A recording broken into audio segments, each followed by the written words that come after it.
You want to know what the loneliest sound in the world is? It's not crying. It's not an empty house. It's a phone that never rings. I'm Harold. I'm 79 years old. And I want to tell you something today that I've never told anybody. Not my neighbors. Not my doctor. Not even God. Though I think He already knows. I want to tell you about the night I finally stopped waiting for my children to love me back. I was not a perfect man. I want to say that right now before anything else. But I was there. I was always there. I grew up with nothing. My family was so poor that me and my brother shared one pair of shoes. One pair. We took turns wearing them to school depending on who had the more important day. So when I became a father, I promised myself one thing. My children will never know what it feels like to go without. And I kept that promise. For 41 years, I worked in a factory. 41 years of waking up before the sun. 41 years of coming home with hands so rough they could scratch glass. 41 years of giving my back, my knees, my youth, all of it, to make sure my 3 kids had everything I never did. Marcus, Renee, and James, my 3 babies. I sat through every school play, every Little League game.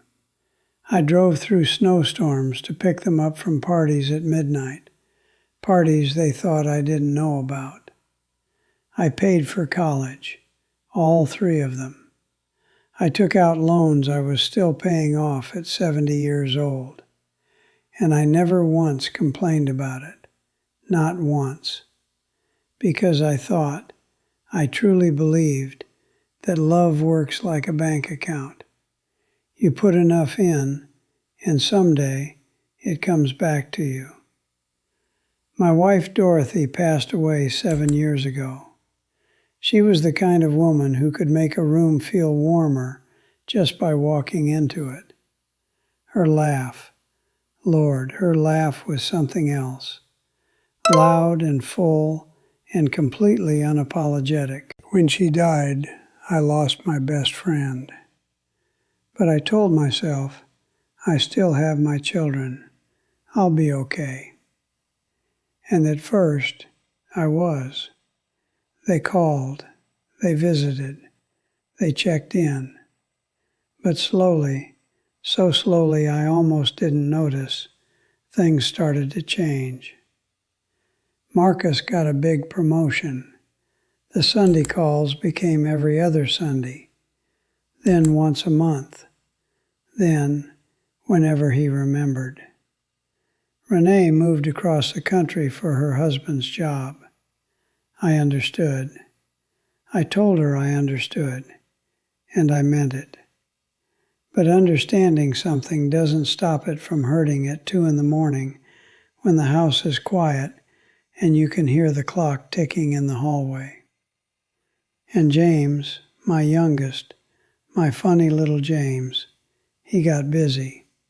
Kids, work, life. His texts got shorter. His visits became promises. His promises became, soon, Dad, soon. I kept waiting. I kept telling myself, they're busy.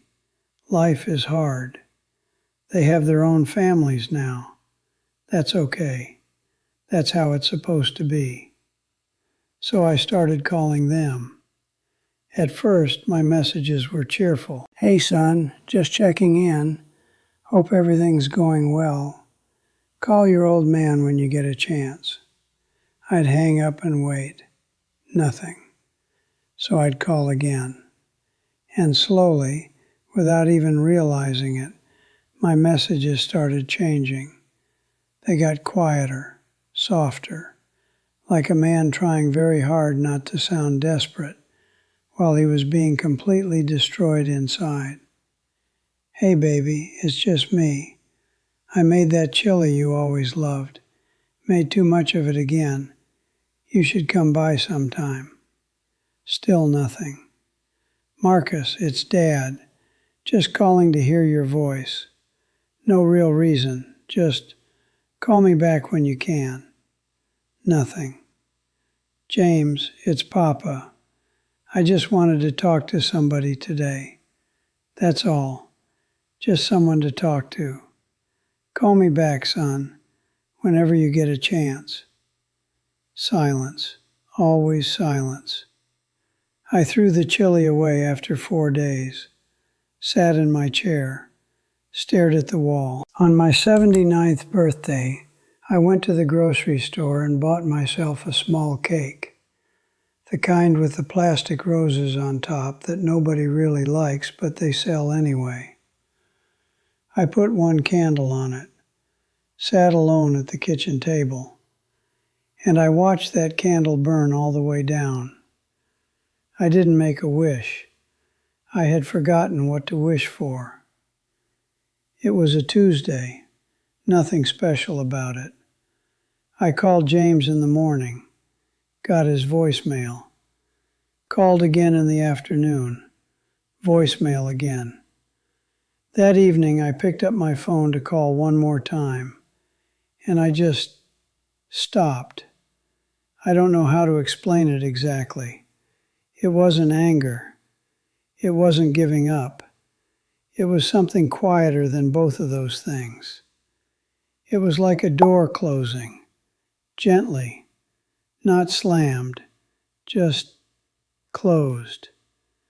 I sat there holding the phone in my hand, and a question came up from somewhere deep inside me. So honest, so simple, it almost took my breath away. If I have to remind my own child that I exist, what exactly am I holding on to? I put the phone down, and I picked up a pen, and I started to write. Not a letter they would read, not a text, not a voicemail, just words, my words, for me. The last voicemail, the one I would never send. Harold reads it aloud, quietly, like a man finally telling the truth. "Hey, it's me, Dad. I know you won't hear this, but I need to say it anyway. Not for you this time, for me. I've been sitting in this chair for years waiting for this phone to ring. And tonight I finally understood something. If I have to beg my own children to remember I'm alive, then maybe I lost myself a long time ago. Maybe somewhere between all the giving and all the sacrificing, I forgot that I was a person too. I'm not angry at you. I promise you that. I'm not calling to guilt you. I've left enough of those messages. I'm done with that now.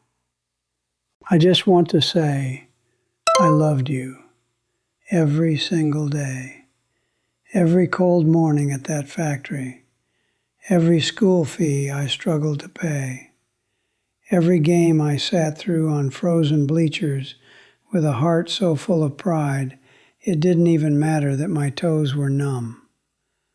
I loved you in every single way I knew how, and I don't regret one day of it. But I forgot to keep something for myself. That was my mistake, not the love, the forgetting. So this is me saying goodbye, not to you, to this version of me, the one who sits by the window watching for headlights that never come, the one who checks his phone like it's going to save his life. That man is done. I'm going to take that woodworking class I've been talking about for 20 years. I'm going to cook my grandmother's recipes that I've been too sad to even look at. I'm going to sit in the park and play chess with strangers who don't owe me anything. I'm going to build a life so warm and so full that if you ever decide to come back, you'll find someone worth coming back to. And if you don't come back, I'm going to be okay anyway. The door is unlocked. It will always be unlocked.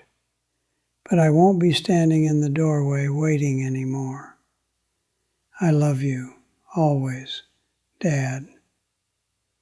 I put the pen down and I sat in the silence. And then something happened that I did not expect. I felt light, like someone had reached into my chest and removed a stone I had been carrying for so long I had forgotten it wasn't supposed to be there. I slept that night like I hadn't slept in years. The next morning I called the community center and signed up for the woodworking class. I pulled out my grandmother's old recipe book, the one with the torn cover and the handwriting I used to trace with my finger as a little boy. I started walking to the park every morning, not because the doctor told me to, because the air felt good, because the world looked different when you walked through it as a man who had chosen to live. I started making things with my hands, a small shelf first, then a little table. Nothing fancy, but something about shaping wood, turning a rough piece of nothing into something useful. It did something to my soul that I can't fully explain. Weeks went by, and then one afternoon, my phone rang. It was James. I looked at his name on the screen. I let it ring twice. Then I answered. "Hey, Pop." "Hey, son." There was a pause, the kind of pause that carries a lot of weight. "I've been meaning to call. I'm sorry it took so long." I didn't say, "It's fine." I didn't rush to make him comfortable the way I always used to. I just said, quietly, "I'm glad you did." We talked for 40 minutes. Not about old pain, not about missed birthdays or unanswered voicemails. Just talked. Like two people meeting each other honestly for the very first time. When the call ended, I sat quietly for a moment and I smiled. Not because he called, but because I realized I had already been okay before he called. That was new. That was everything. Now listen, if you're watching this today, I think you might know this feeling. Maybe you're the one sitting in the quiet house, checking a phone that never lights up, wondering what you did wrong, wondering if you should call one more time. I want to talk to you directly right now. You are not the problem. Loving someone deeply, fully, completely, that is never the problem. The problem is believing that your value as a human being depends on whether or not they pick up the phone. You showed up, maybe imperfectly, maybe with mistakes.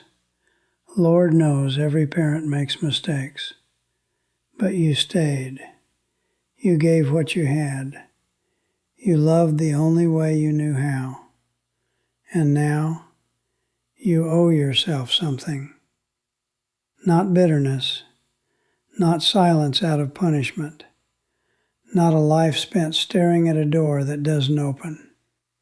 You owe yourself a life, a real one, a warm one, a full one.